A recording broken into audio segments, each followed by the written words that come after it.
بسم اللہ الرحمن الرحیم۔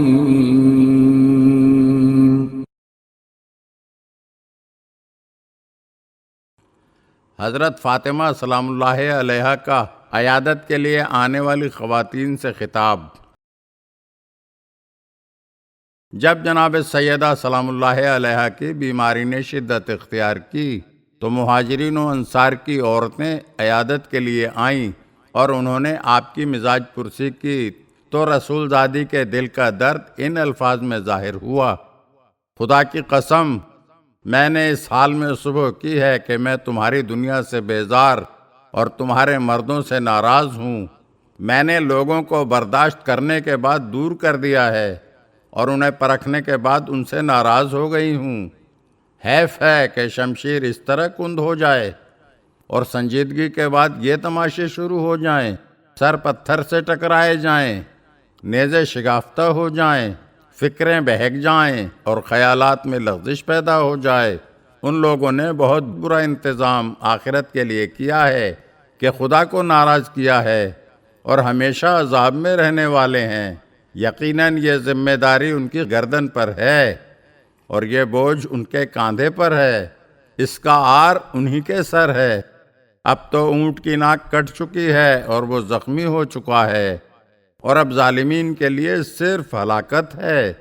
حیف کس طرح ان لوگوں نے خلافت کو مرکز رسالت، قواعد نبوت و رہنمائی، محل نزول روح الامین اور منزل واقفین امور دنیا و آخرت سے دور کر دیا ہے۔ آگاہ ہو جاؤ کہ یہی کھلا ہوا خسارہ ہے۔ آخر ان لوگوں کو ابوالحسن کی کون سی بات غلط محسوس ہوئی؟ یقیناً یہ لوگ ان کی تلوار کی کاٹ اور موت کے مقابلے میں ان کی بے خوفی اور میدانوں میں ان کے شدید حملوں اور ان کی سخت سزاؤں اور راہ خدا میں ان کے غیظ و غضب سے ناراض ہیں۔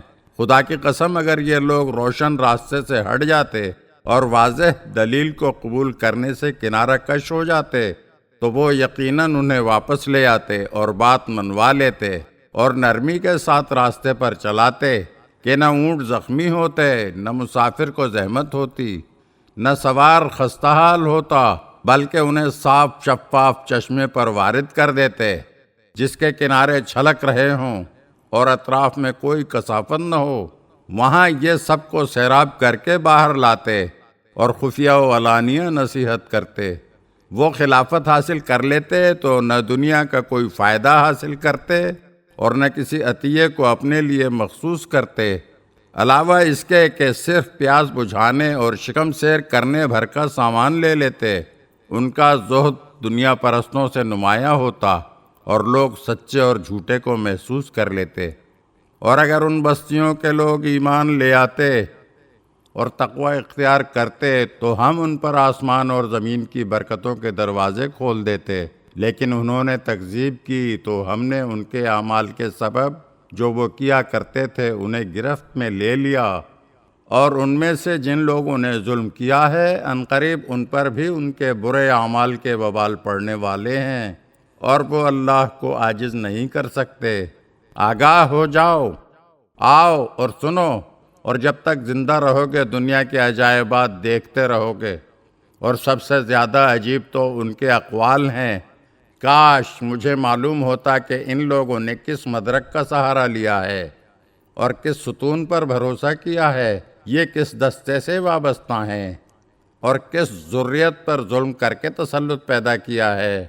یقیناً یہ بدترین رہبر اور بدترین قوم ہے اور ظالمین کو اسی طرح بدترین بدل نصیب ہوتا ہے۔ خدا کی قسم، ان لوگوں نے سر برآوردہ لوگوں کے بدلے پست اقوام کو لیا ہے اور پشت کے بجائے دم پر ہاتھ رکھا ہے۔ ذلت اس قوم کا حصہ ہے جس کا خیال یہ ہے کہ وہ بہترین اعمال انجام دے رہی ہے۔ آگاہ ہو جاؤ کہ یہ لوگ مفسد ہیں۔ یہ اور بات ہے کہ انہیں اپنے فساد کا شعور تک نہیں ہے۔ وائے ہو اس قوم کے حال پر! کیا حق کی ہدایت کرنے والا پیروی کا زیادہ حقدار ہوتا ہے یا وہ جو خود دوسروں کی ہدایت کا محتاج ہے؟ آخر تمہیں کیا ہو گیا ہے اور تم کیسا فیصلہ کر رہے ہو؟ میری جان کی قسم، فساد کا بیج بو دیا گیا ہے اب نتیجے کے وقت کا انتظار کرو اور اس کے بعد پیالہ بھر بھر کر گاڑھا خون اور مہلک زہر حاصل کرو گے۔ اس وقت اہل باطل کو خسارے کا احساس ہوگا اور بعد والوں کو معلوم ہوگا کہ پہلے والوں نے کیا بنیادیں قائم کی ہیں۔